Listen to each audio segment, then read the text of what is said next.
What's up, people? It's your girl Adiola. Guys, let's talk about the richest country in the entire world in terms of natural resources, the DRC, the Democratic Republic of Congo, once again at war, and why this concerns you.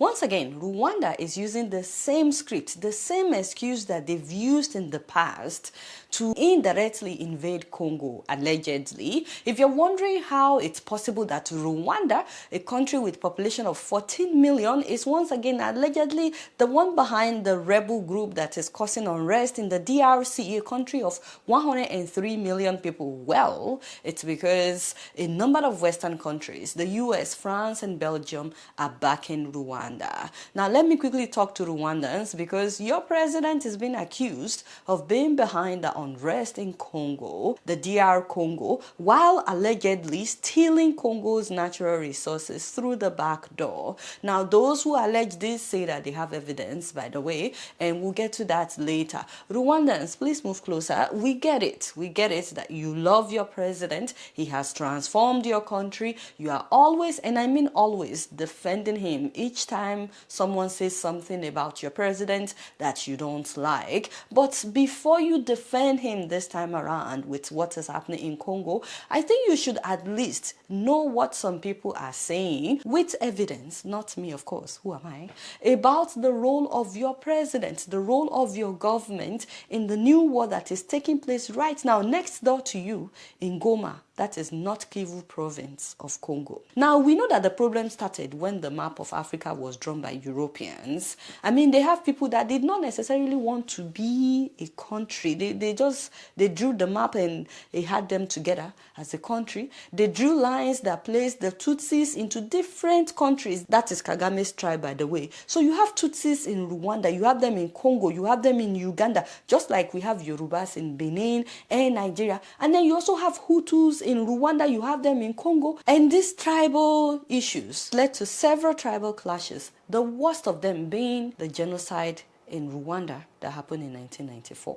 But it didn't stop there. Guys, since that genocide in 1994 that killed 800,000 people, Rwanda and eventually the M23 rebels have invaded the Democratic Republic of Congo a number of times now, always in the name of going after the Hutus, the perpetrators of the genocide that happened in 1994. For how long would we invade another country in the name of this? Killing millions of Congolese people. I mean, more than 5 million Congolese people died during the Second Congo War alone.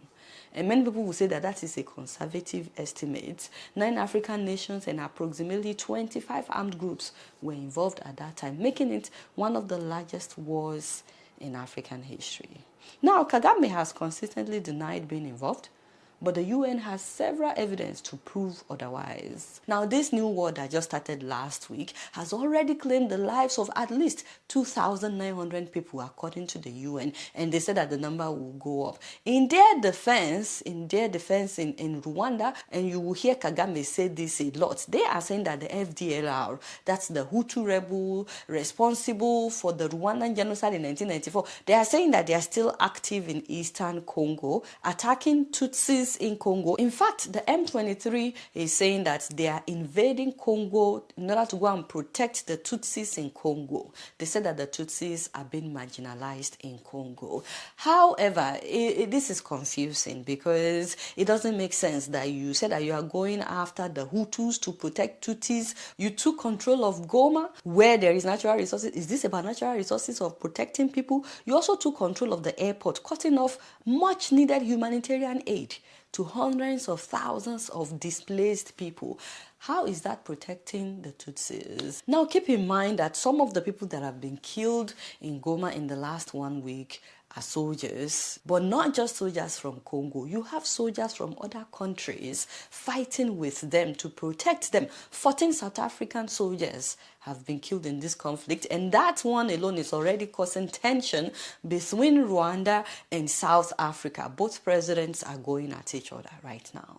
But not just soldiers have been killed. You have children. Children were killed in this conflict. Children, young boys and girls, babies, infants. You have women, you have pregnant women being killed. Innocent men just trying to protect their wives and children are being killed. You have bodies on the streets of Goma in Congo. Some people say that about 500,000 people have been displaced, but some believe it's up to 2 million people that have been displaced right now. Meanwhile, since last year, despite the fact that your president has repeatedly denied any involvement, the UN said that they have photographs, that they have drone footage, they have video recordings, they have testimonies and intelligence to back this claim. First of all, they said that they have evidence that Rwandan military officers often visited the M23 rebel camp where they are being trained at a hilly terrain not far from Rwanda's border. They also mentioned Sultani Makenga, who fought for Kagame in the early 1990s in Rwanda, is now the M23's military chief, and that he attended some of the passing out ceremonies of 3,000 new recruits that joined in October of 2024. And then the UN estimated that between 3,000 and 4,000 Rwandan army troops are on the ground in the DRC. So let me ask this directly, Mr. President. Today, on the 3rd of February, does Rwanda currently have any troops at all in Eastern DRC? I don't know. You're the commander-in-chief.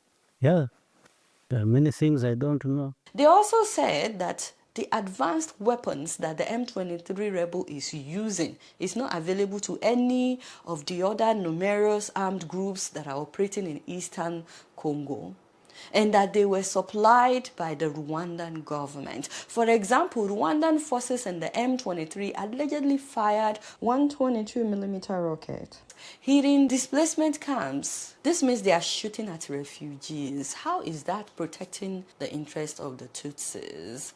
The M23 is also using anti-tank guided missiles made in Israel. And they're using technology to interfere with GPS.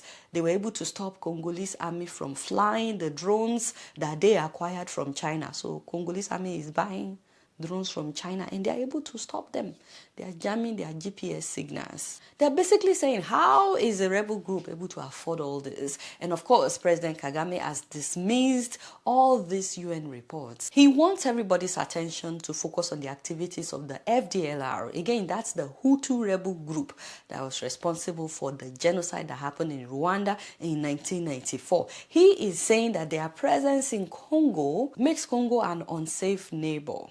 Now, more importantly, why is there so much interest in Congo? Well, it is the richest country when it comes to natural resources. Now, the interesting thing, though, is that Rwanda, the next door neighbor, is now the biggest exporter of coltan. That's a rare mineral that is used to make tantalum, which is used in many electronic devices and in the automotive industry. They use this thing in making cell phones, laptops, cameras, and the inside of cars. But guess what? Congo is the one with the biggest reserve of coltan. But Rwanda is the biggest exporter, and people are like, how come Rwanda is the biggest exporter of something that belongs to its neighbor? And they've been the biggest exporter for many years. In defense of Rwandans, they will tell you that they also have coltan in their country. But many people in Congo believe that it is their natural resources that Paul Kagame is using to develop Rwanda. That's why it is very hard to put Rwandans and Congolese people in the same room. Trust me, I've been there. It is not pretty. And Rwanda exports coltan, for instance, which does not exist here, is smuggled from DRC. No, please, I invite you. We'll show you where we mine coltan. Rwanda has consistently denied taking resources from Congo, of course. But let's just go back to May of last year. Just May of last year, when this same rebel group, M23, captured a mining town in Congo. The town is known as Rubaya. According to the UN, in December of last year, just December alone, this rebel group, M23, now collects at least $800,000, American dollars, every month from the taxation of coltan in Rubaya. And not just that, they ensure that around 120 tons of this converted mineral is being sent directly to Rwanda every 4 weeks, every month, 120 tons. In fact, the UN have satellite images to show that a road was widened in September of last year, after M23 took over there, on the Congolese side of the Kibumba border in order to allow access for heavy trucks to carry natural resources into Rwanda. So they are basically carrying resources from Congo to Rwanda every month. That is just since May of last year, which is conflicting because the M23 rebels claim to be fighting for Tutsis in Congo, but they are allegedly taking resources through the back door into Rwanda. Why should you care about Congo, a country that has been exploited for ages? Besides the fact that this has caused a humanitarian crisis for hundreds of thousands of Congolese people, if not millions, in the eastern part of the DRC. Besides the fact that men, women, children, babies, pregnant women are being killed. Imagine losing your home, losing your life, and being on the run. But besides all of that, which are enough reasons for you to care, by the way, number one, this can easily spill into neighboring countries. Refugees may start fleeing to other countries. DRC is surrounded by Angola, Burundi, Central African Republic, the Republic of Congo, that is Congo-Brazzaville, Rwanda, Sudan, Tanzania, Uganda, and Zambia. So this is not just about the people of DRC, it's also about their neighbors. More importantly, the reason that you should care is that Rwanda is allegedly not operating alone. A lot of big countries, Western countries, are backing Rwanda. And you should care because if Congo can be truly free from foreign forces, both from abroad and forces within Africa, if Congo can actually prosper, they will not only be the richest nation on earth. Forget about America, forget China, forget Dubai, forget everywhere that Africans are trying to go to right now, looking for greener pasture. It would have been Congo. But not only that, after transforming their own country, Congo, the DRC, has enough to transform the entire continent of Africa. And that's why you should care. Let's start with water. DR Congo has more than 50% of Africa's water reserve. Their water resources and hydropower in the DR Congo is valued at over 40 trillion American dollars. So much so that South Africa, Nigeria, Guinea, Angola, and other countries as well as China came together in agreement with Congo in 2013 to build the largest hydropower project in the world, generating more electricity than China's Three Gorges Dam, making it the largest power station globally. It's called the Congo River Grand Inga Project, with a potential capacity of 45,000 megawatts. To put this in perspective, the Grand Ethiopian Renaissance Dam that they are building in Ethiopia, that huge dam, is expected to generate 5,000 megawatts of electricity. The one in Congo will generate 45,000 megawatts, capable of supplying 40% of the whole of Africa's electricity needs. This was supposed to be done by 2018, by the way. Guess what? It has not even started. The unrest in Congo, as well as the corruption in Congo, is affecting us as a continent. Imagine by now, we shouldn't have electricity problem in all of Africa. Not that Congo will power all of Africa, but just imagine if they could power 40% of Africa. And then if the rest of us will get our acts together, we shouldn't have electricity problem right now in Africa. Also, while the population of Africa is 1.3 billion, do you know that Congo, the DRC, has the resources to feed 2 billion people? Because they get about 8 months of rainfall. They have abundant rivers, lakes, wetlands, and the DRC has more available farmland than any other country in Africa. The DRC has the potential to feed 2 billion people, which means that we can trade within ourselves in Africa. We don't have to import food from outside of Africa. We can buy and sell food within Africa. When you combine that with what we have in various African countries, Africa should be the one supplying the world with food. Now, besides all of that, there are untapped natural resources in the DRC are estimated to be worth $24 trillion. Although some scholars will say that is a conservative estimate, that is actually worth up to $35 trillion. And we don't even need to dig these resources. If they just focus on producing food and electricity, the DRC will prosper. Unfortunately, these resources are what a lot of invaders are after in Congo. But there is enough to go around. They have enough to transform Congo and still sell to others. But many people are interested in stealing it while making sure that the owners of the resources have no peace.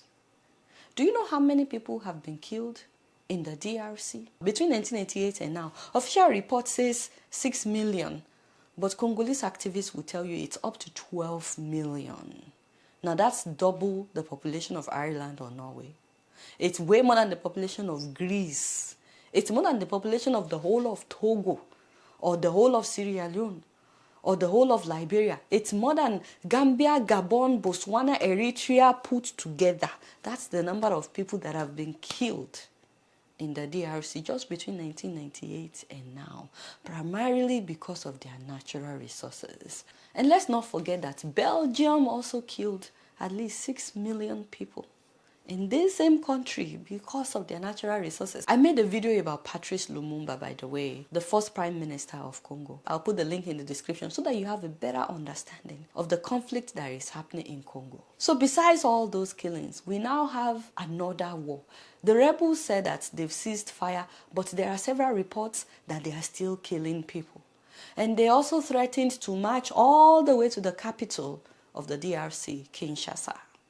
Now this brings me back to my initial question. For the people of Rwanda, why are you silent in the face of this injustice going on next door? When will you lend a voice to your neighbors?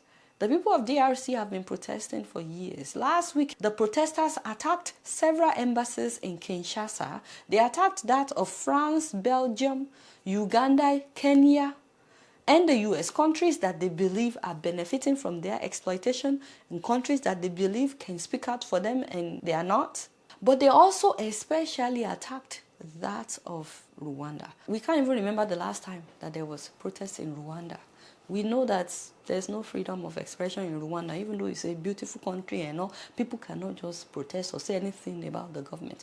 But just because things are running smoothly in your country, you cannot be silent about what people are going through next door. Now, if you're not Rwandan and you're wondering how you can help, the people of Congo, the people of DRC are saying you can do one of 5 things that you can demonstrate at a Rwandan embassy, wherever you are in the world. They are saying that you should support the Don't Visit Rwanda campaign that is going on right now. They said that you can write a letter to the government of Rwanda. They are saying that you can donate to Friends of the Congo's emergency relief effort, and that you should spread the word about what is happening in the DRC. I'm really hoping to hear from Rwandans about what is happening in the DRC. Please don't just defend your president if you are intending to, but speak about all this evidence, speak about what is happening right now next door. Also, if you're not from Rwanda, please let me know what you think about this, and please do me a favor, pay attention to what is happening in the DRC,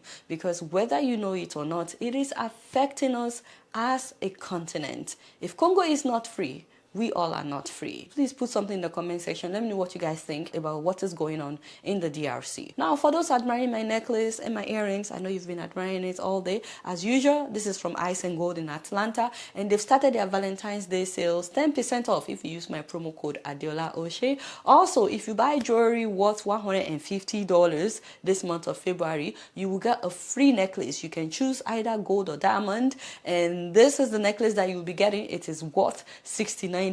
Now that is on a first come first serve basis. It is not guaranteed that everybody will get it. Those who order on time, they will be getting that free necklace. They have limited amount of it. The necklace is $69. This earring is $49.